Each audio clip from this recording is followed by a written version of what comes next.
Días de radio. Días de radio. Días de radio. Días de radio. Días de radio. Días de radio. Días de radio. Un programa de la Facultad de Educación de la Universidad de Antioquia. Escúchanos en el dial 1410 AM de la emisora cultural de la Universidad de Antioquia y en su sistema de radio educativa en las regiones del departamento. La radio no finaliza cuando termina el programa.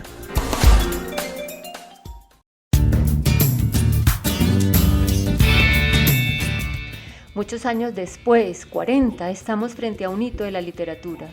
Gabriel García Márquez era en 1982 el cuarto autor latinoamericano en ganar el prestigioso Premio Nobel de Literatura.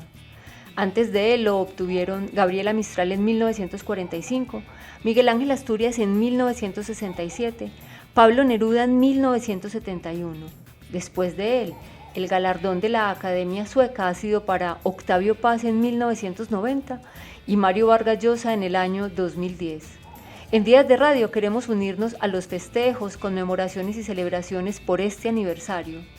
No es una celebración macondiana, solo un tributo a Gabo. De Telesur TV traemos esta semblanza biopolítico-literaria de nuestro Premio Nobel. La vida no es la que uno vivió, sino la que uno recuerda, y cómo la recuerda para contarla. En este epígrafe de su autobiografía, Vivir para contarla, Gabriel García Márquez resume su obra. Su literatura está plagada de las experiencias que vivió en la niñez junto a Papalelo, su abuelo materno, el coronel Nicolás Márquez, en Aracataca, el caluroso pueblo del Magdalena colombiano, donde nació Gabito el 6 de marzo de 1927.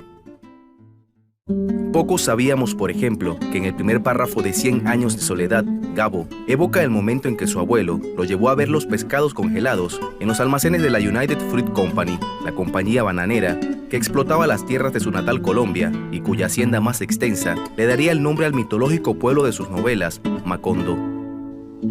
Muchos años después, frente al pelotón de fusilamiento, el coronel Aureliano Buendía había de recordar aquella tarde remota en que su padre lo llevó a conocer el hielo.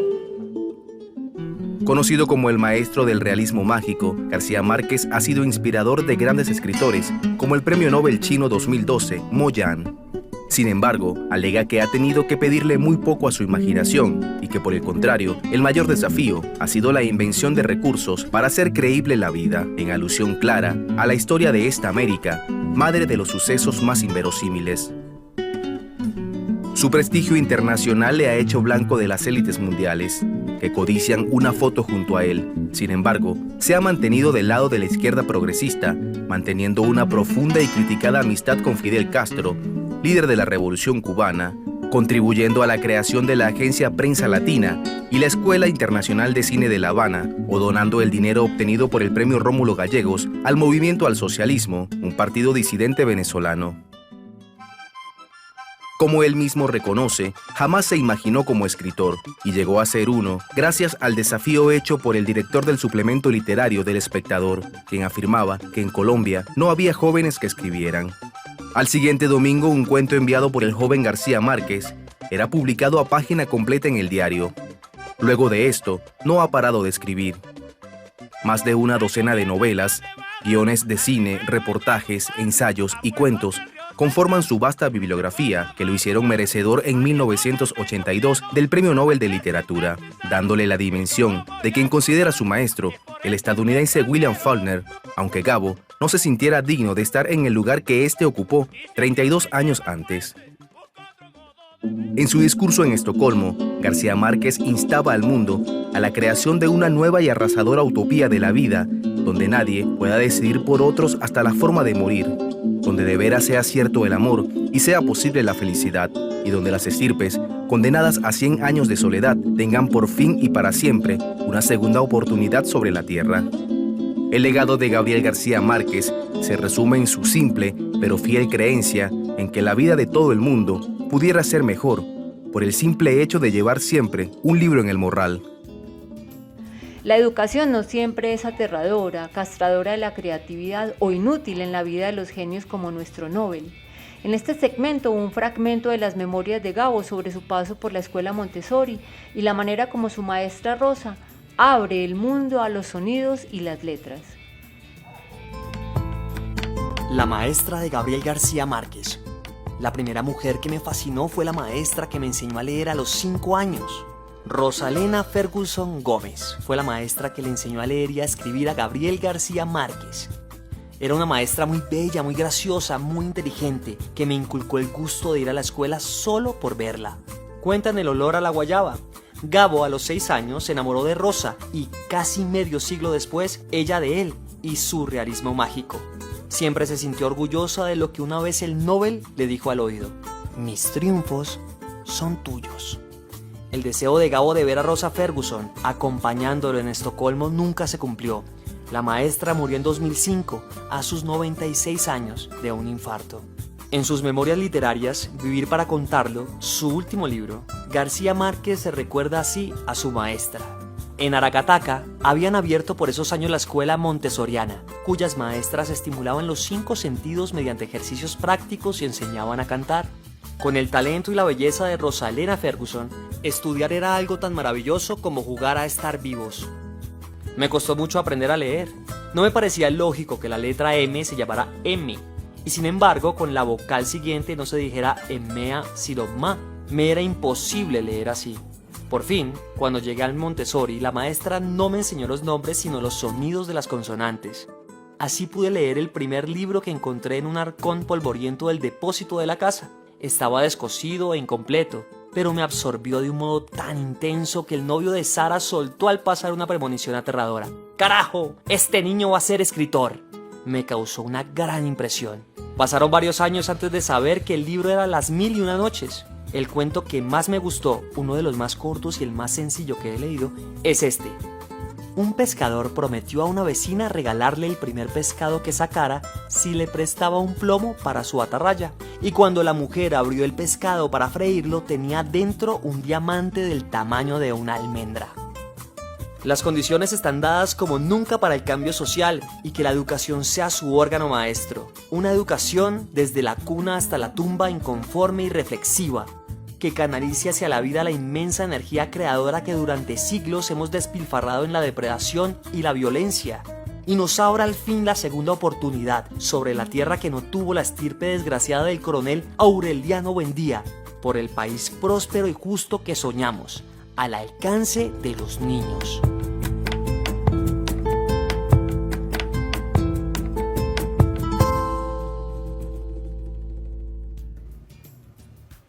La obra de García Márquez, por la que le fue concedido el Nobel en 1982, constituye un hito literario. Aquí, 3 reconocidos escritores nos dejan escuchar sus impresiones sobre algunas de sus novelas. Aquí Enrique Vilamatas, escritor.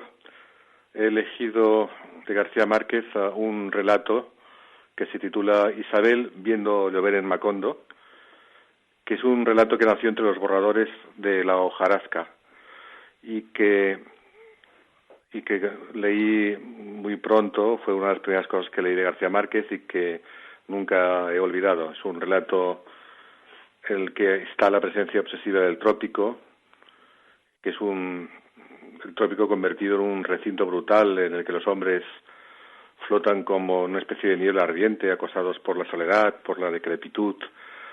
Esa persistencia del diluvio constante, del diluvio universal en Macondo, pues me dejó muy impresionado.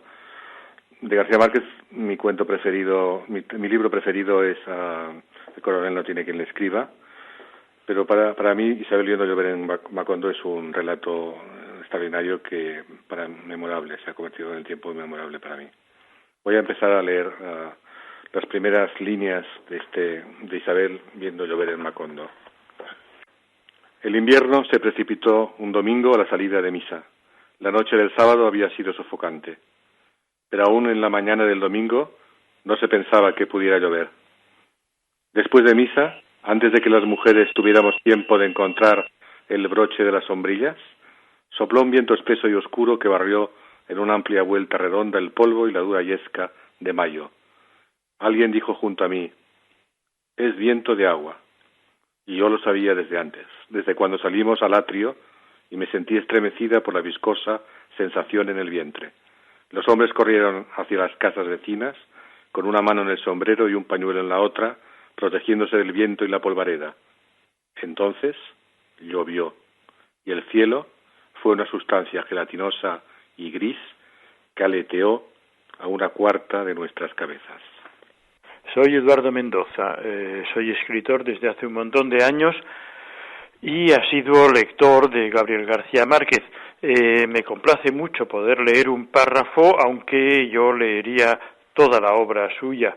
He elegido entre todas las novelas una que me gusta, no diré más que las otras, pero que me gusta, y que me parece que contiene una de las prosas más brillantes, más transparentes y más claras de la lengua española. Es El amor en los tiempos del cólera, una novela extensa, una novela de la parte central de la producción de Gabriel García Márquez, en la que recoge, yo creo, todos sus temas, todas sus obsesiones, sus figuraciones. Yo creo que ha sido una novela mucho más influyente de lo que la gente cree. Todas las novelas de García Márquez nos han enseñado mucho a los lectores y sobre todo a los escritores, pero esta lo ha hecho de un modo bastante particular. Voy a leerles el principio de la novela. Quizá muchos de ustedes lo recuerden y si no lo recordarán al oírlo. Dice así: era inevitable. El olor de las almendras amargas le recordaba siempre el destino de los amores contrariados. El doctor Juvenal Urbino lo percibió desde que entró en la casa, todavía en penumbras, a donde había acudido de urgencia a ocuparse de un caso que para él había dejado de ser urgente desde hacía muchos años. El refugiado antillano Jeremía de Saint-Amour, inválido de guerra, fotógrafo de niños y su adversario de ajedrez más compasivo, se había puesto a salvo de los tormentos de la memoria con un saumerio de cianuro de oro.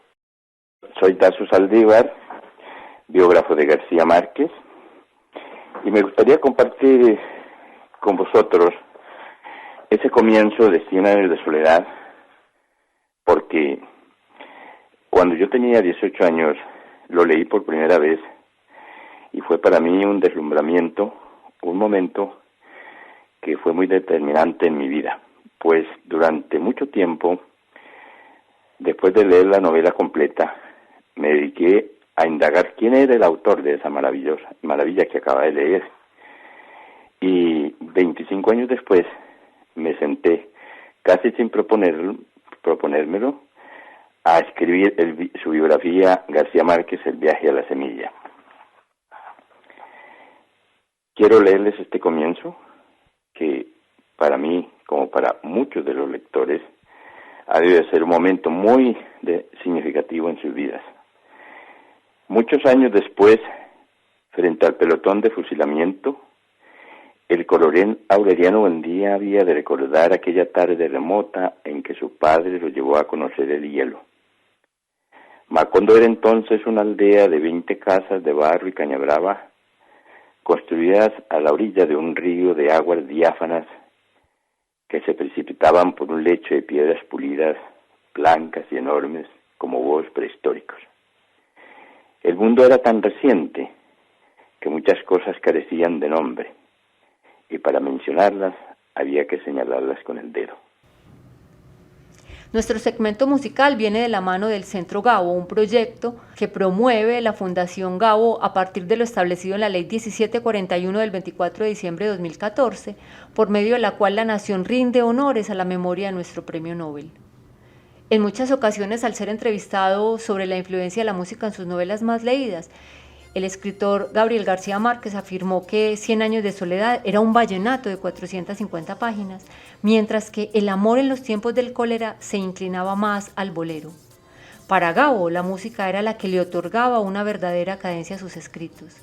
Aquí una selección de algunas de sus canciones más queridas. En la voz de Carlos Vives, una composición del maestro Rafael Escalona, Elegía a Jaime Molina. Recuerdo que Jaime Molina, cuando estaba borracho, ponía esta condición: que si yo moría primero, él me hacía un retrato. Oh, si él se moría primero, le sacaba un son. Que si yo moría primero, él me hacía un retrato. Oh, si él se moría primero, le sacaba un son. Ahora prefiero esta condición, que él me hiciera el retrato y no sacarle el son. Y ahora prefiero esta condición, que él me hiciera el retrato y no sacarle el son.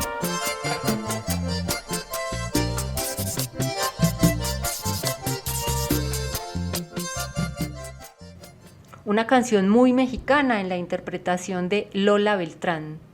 Dicen que por las noches nomás se le iba en puro llorar. Dicen que no dormía, nomás se le iba en puro tomar. Juran que el mismo cielo se estremecía al oír su llanto. Cómo sufrió por ella, que hasta en su muerte la fue llamando. Cucurru, cucú, cantaba.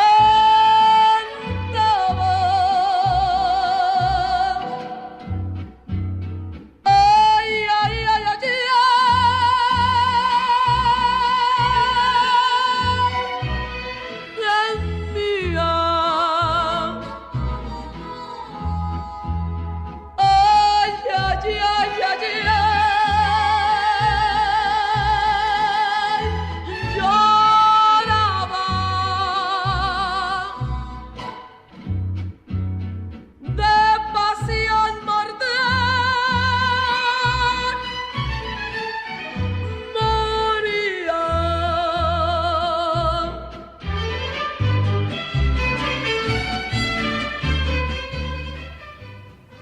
Garzón y Collazos interpretan Llamarada de José A. Morales.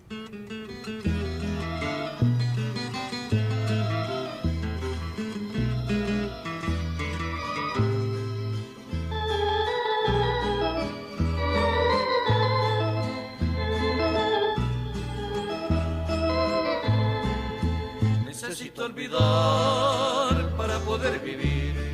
No quisiera pensar que todo lo perdí.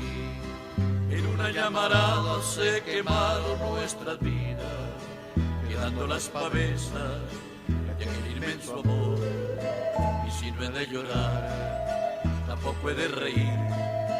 Mejor guardo silencio porque ha llegado el fin. Lo nuestro terminó cuando acabó el amor. Como se va la tarde al ir muriendo el sol. Siempre recordaré aquellos ojos verdes que guardan el color que los trigales tienen. A veces yo quisiera reír a carcajadas como la mascarada, porque eso es nuestro amor. Pero me voy de aquí, te dejo mi canción. Amor, te vas de mí, también me voy de ti. Lo nuestro terminó. Preludio para piano de Claude Debussy.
El Nobel se deleitó con esta canción de la banda de Liverpool, Help, de los Beatles. I need somebody help, not just anybody help. You know I need someone help. When I was younger, so much younger than today, I never needed anybody's help in any way. But now these days are gone, I'm not so self-assured. Now I find I've changed my mind and opened up the doors. Help me if you can, I'm feeling down, and I do appreciate you being around. Help me get my feet back on the ground. Won't you please, please help me? And now my life has changed in so many ways. My independence seems to vanish in the haze. But every now and then I feel so insecure. I know that I just need you like I've never done before. Help me if you can, I'm feeling down, and I do appreciate you being around. En la voz de nuestro Nobel, un fragmento de su cuento La luz es como el agua, una maravillosa ocurrencia literaria para comprender el funcionamiento de la luz. La luz es como el agua. En Navidad, los niños volvieron a pedir un bote de remos. De acuerdo, dijo el papá. Lo compraremos cuando volvamos a Cartagena. Totó, de 9 años, y Joel, de 7, estaban más decididos de lo que sus padres creían. No, dijeron a coro, nos hace falta ahora y aquí. Para empezar, dijo la madre, aquí no hay más aguas navegables que las que salen de la ducha.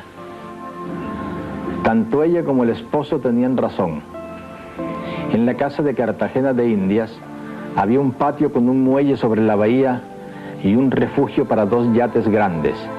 En cambio, aquí en Madrid, vivían apretujados en el piso 5º del número 47 del Paseo de la Castellana.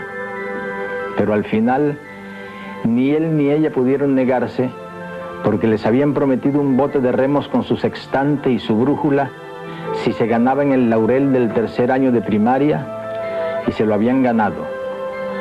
Así que el papá compró todo sin decirle nada a su esposa, que era la más reacia a pagar deudas de juego. Era un precioso bote de aluminio con un hilo dorado en la línea de flotación. El bote está en el garaje, reveló el papá en el almuerzo. El problema es que no hay como subirlo ni por el ascensor, ni por la escalera, y en el garaje no hay más espacio disponible. Sin embargo, el sábado siguiente, los niños invitaron a sus condiscípulos para subir el bote por las escaleras y lograron llevarlo hasta el cuarto de servicio. Felicitaciones, les dijo el papá. ¿Y ahora qué? Ahora nada, dijeron los niños. Lo único que queríamos era tener el bote en el cuarto y ya está. La noche del miércoles, como todos los miércoles, los padres se fueron al cine. Los niños, dueños y señores de la casa, cerraron puertas y ventanas y rompieron la bombilla encendida de una lámpara de la sala. Un chorro de luz dorada y fresca como el agua empezó a salir de la bombilla rota y lo dejaron correr hasta que el nivel llegó a 4 palmos.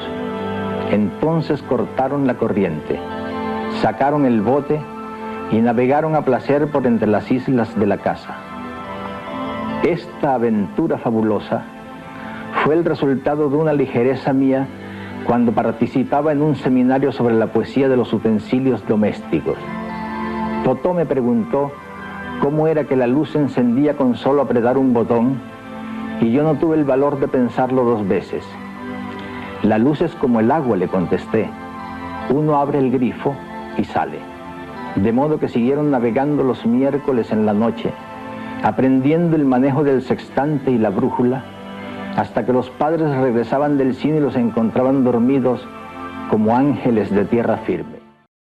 Días de radio. Días de radio. Días de radio. Días de radio. Días de radio. Días de radio.